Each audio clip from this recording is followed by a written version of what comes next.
जय श्री कृष्ण। अध्याय 3 श्लोक 26 आगे का वर्णन।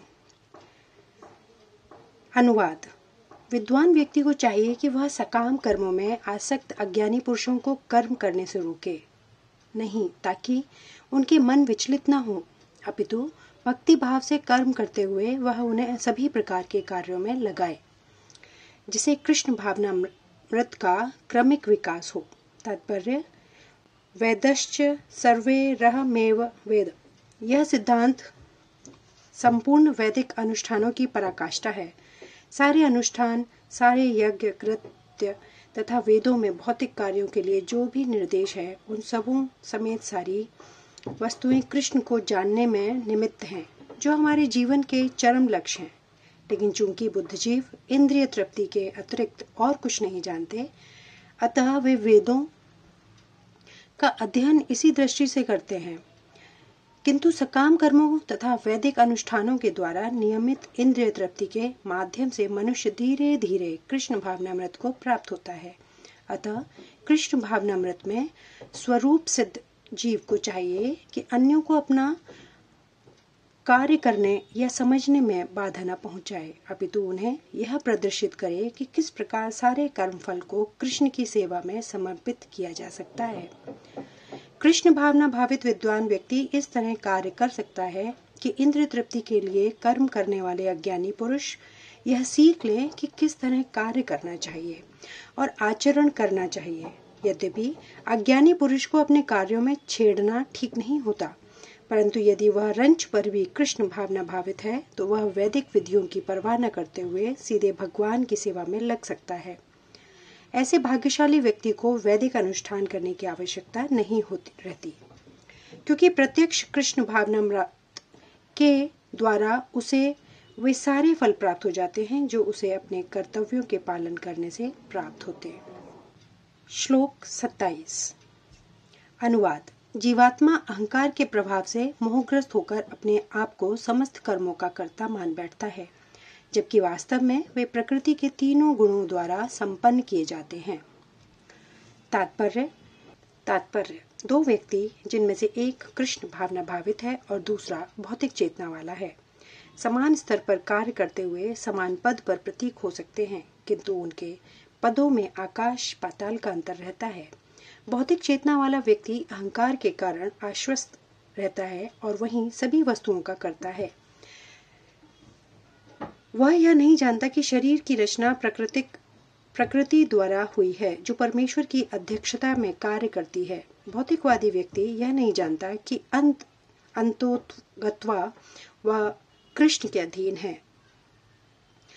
अहंकारवश ऐसा व्यक्ति हर कार्य को स्वतंत्र रूप से करने का श्रेय लेना चाहता है, और यही है कि उसके अज्ञान का लक्षण। उसे यह ज्ञात नहीं कि उसके इस स्थूल तथा सूक्ष्म शरीर की रचना प्रकृति द्वारा भगवान की अध्यक्षता में की गई है। अतः उसके सारे शारीरिक तथा मानसिक कार्य कृष्ण भावनामृत में रहकर कृष्ण की सेवा में तत्पर होने चाहिए। अज्ञानी व्यक्ति यह भूल जाता है कि भगवान ऋषिकेश कहलाते हैं, अर्थात वे शरीर की इंद्रियों के स्वामी हैं। इंद्रिय तृप्ति के लिए इंद्रियों का निरंतर उपयोग करते रहने से वह अहंकार के कारण वस्तुतः मोहग्रस्त रहता है, जिससे वह कृष्ण के साथ अपने शाश्वत संबंध को भूल जाता है। श्लोक 28। अनुवाद। हे महाबाहो, व्यक्ति भाव में कर्म तथा सकाम कर्म के भेद को भली भांति जानते हुए जो परम सत्य को जानने वाला है, वह कभी भी अपने आप को इंद्रियों में तथा इंद्रिय तृप्ति में नहीं लगाता। तात्पर्य: परम सत्य को जानने वाला भौतिक संगति में अपने विषम स्थिति को जानता है।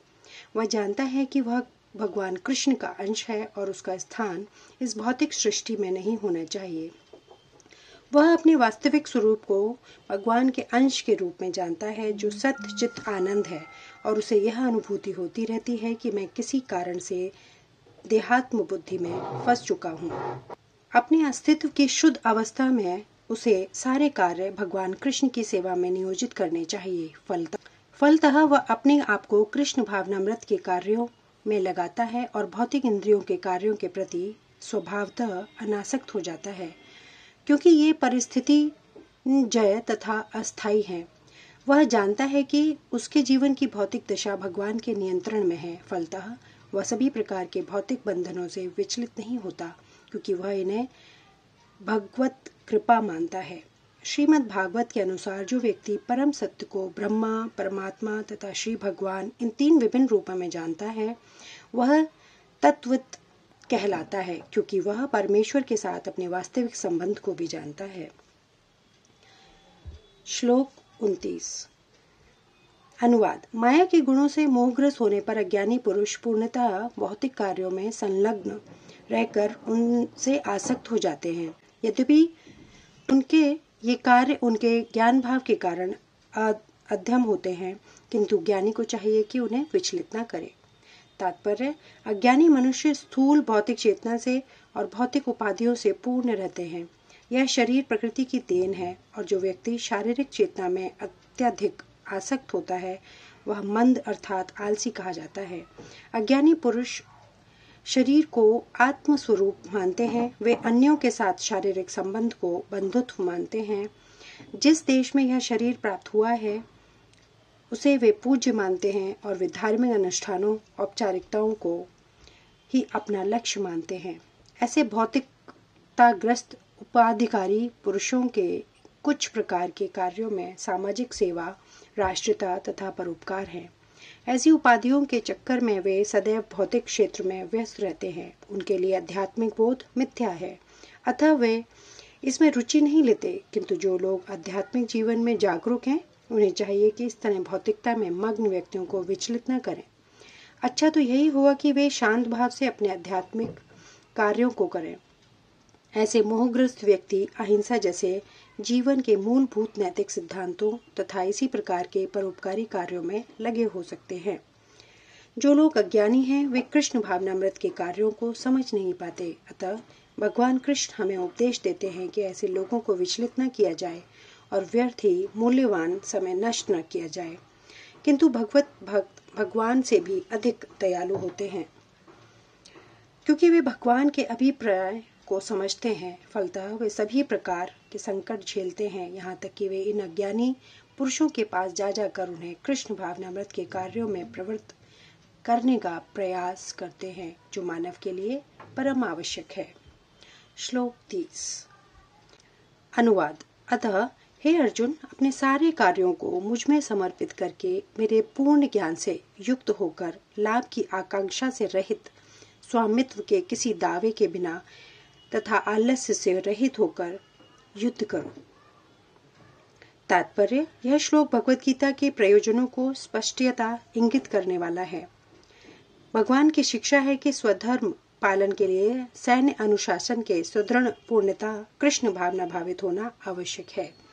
ऐसे आदेश से कुछ कठिनाई उपस्थित हो सकती हैं, फिर भी कृष्ण के आश्रित होकर स्वधर्म का पालन करना ही चाहिए, क्योंकि यह जीव की स्वाभाविक स्थिति है। जीव भगवान के सहयोग के बिना सुखी नहीं हो सकता, क्योंकि जीव की नित्य स्वाभाविक स्थिति ऐसी है कि भगवान की इच्छाओं के अधीन रहा जाए।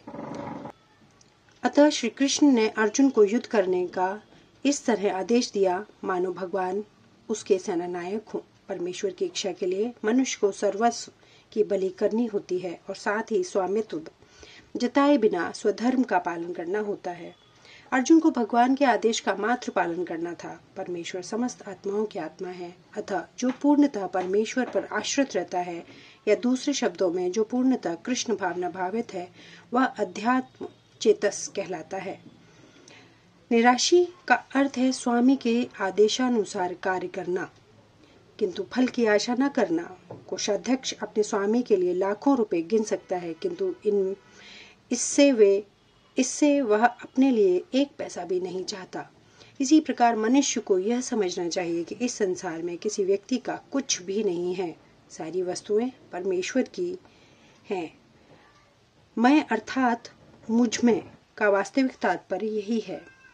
और जब मनुष्य इस प्रकार से कृष्ण भावना मृत में कार्य करता है, तो वह किसी वस्तु पर अपने स्वामित्व का दावा नहीं करता। यह भावनामृत निर्मम अर्थात मेरा कुछ नहीं है कहलाता है। यदि ऐसे कठोर आदेश को जो शारीरिक संबंध से तथा कथित बंधुत्व भावना से रहित है, पूरा करने में कुछ झिझक हो तो उसे दूर कर देना चाहिए। इस प्रकार मनुष्य विगत ज्वर अर्थात ज्वर का या आलस्य से रहित हो सकता है। अपने गुण तथा स्थिति के अनुसार प्रत्येक व्यक्ति को विशेष प्रकार का कार्य करना होता है और ऐसे कर्तव्यों का पालन कृष्ण भावना भावित होकर किया जा सकता है। इससे मुक्ति का मार्ग प्रशस्त हो जाएगा। श्लोक 31 से आगे का वर्णन अगले वीडियो में। धन्यवाद। जय श्री कृष्ण।